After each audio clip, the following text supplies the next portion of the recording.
So we can first begin with Mr. Arvind Bodhankar, who is the Joint Executive President and CSO at UltraTech Cement, which is India's largest cement manufacturing company. Mr. Bodhankar is a core HSE and sustainability professional with over 30 years of experience across sectors. He's also very active in sustainability and safety forums and is on the governing councils and advisory boards of various organizations like CII, We Mean Business, WBCSD, some of which you all may be aware of.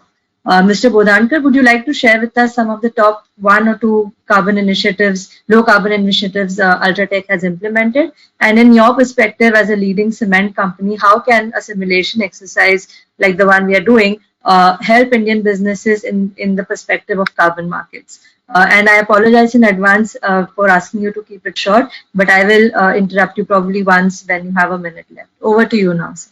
Thanks.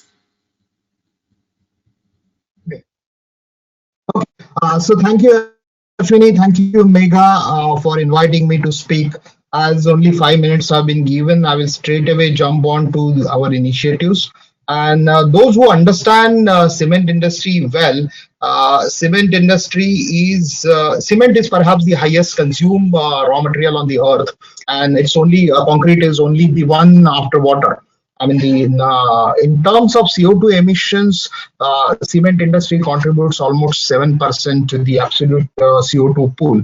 And that's why, most of these civil societies and global organizations working on climate change look at cement industry as an offender or a culprit. But let me tell you, I have worked in almost every sector, right from fertilizer, petrochemical, steel, FMCG, automobile, and now landed up in cement. I can tell you cement is the most advanced industry as far as sustainability or climate change is concerned. And they are not only in the climate change, but they are also into biodiversity. They are also into circular economy at much advance. It was cement industry who first had the low carbon technology roadmap way back in 2010, even before the launch of Paris Agreement, and they were there, and that's where we also, based on that only, we have also set the target for CO2 emissions. And as those who are not familiar with the cement industry value chain, I can tell you the 60% of the CO2 emissions come from the calcination process, which is conversion of limestone to clinker, that is conversion of calcium carbonate to calcium oxide. And these are called as process-related emission, and very little control cement industry has on this. This is the most unique feature of cement industry, which is not the case in other industry.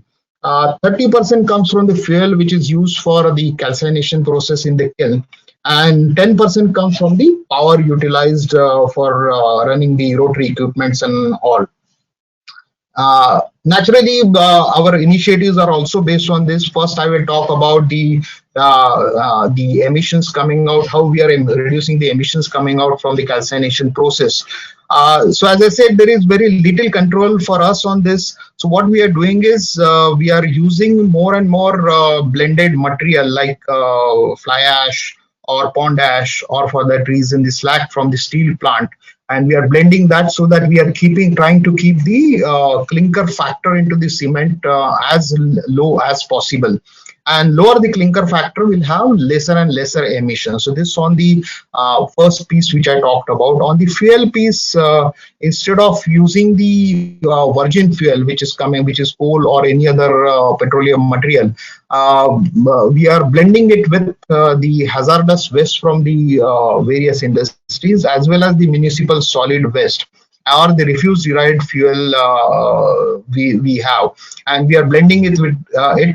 While it doesn't reduce the overall carbon footprint, but it definitely avoids the carbon, because otherwise this municipal solid waste or industrial solid waste or industrial hazardous waste would have been destroyed in the incinerator at the TSDF site. So we are avoiding that and using it into our kilns and utilizing the calorific value. So that's the way we are reducing the CO2 footprint coming out from the fuel side.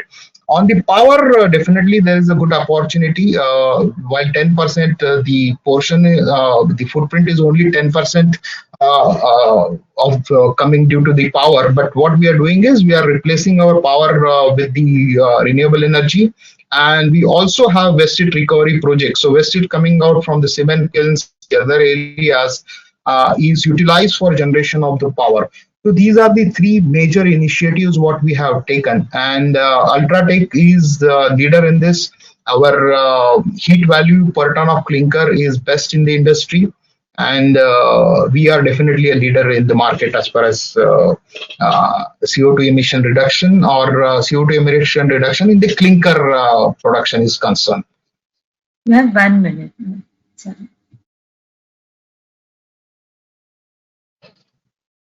Please go Ashwini? on. You have 1 minute. Yeah. I said you just have 1 more minute. You can probably we had taken a target of 25%, and this is in line with the low carbon technology roadmap. So in the 15 years, so we have taken a baseline of 2006, and by 2022 we will be reducing the carbon footprint by 25%. So far we are around somewhere 19%, and we are more or less on track as far as CO2 emissions is concerned. Now coming to the carbon market simulation, where we have participated, and as Megha has explained, initially we were also hesitant in joining this particular initiative. But what has happened is, once we understood from Ashwini and Megha what this is, and we thought there is definitely a value in it. First of all, we can prepare ourselves for any future carbon market coming up, or carbon tax coming up, or emission trading schemes coming up. And we know there are almost 74, 75 countries already have implemented carbon trading schemes. And as Mr. Saurabh Kumar has said, today or tomorrow, it will be a reality in India also. So this is helping us in preparing for that. At the same time, here is an opportunity to align our targets to whatever targets we would require to have in order to avoid any net cash outflow for buying some allowances or something like that. So this is helping us in mitigating that, compensating that cash outflow, as well as the regulatory risk which will be coming out because of this regime which is likely to come. And this will also provide a policy feedback on the feedback to the policy makers, that once you implement the simulation once you simulate this carbon market for India and we participate, whatever the learnings are there, that can be communicated to the policy makers, and right from the beginning, you can have the right policy regime in place. So these are some of the advantages we have seen in this particular simulation, and that's why we have decided to go ahead and participate into it. Thank you very much, Mr. Bhudankar.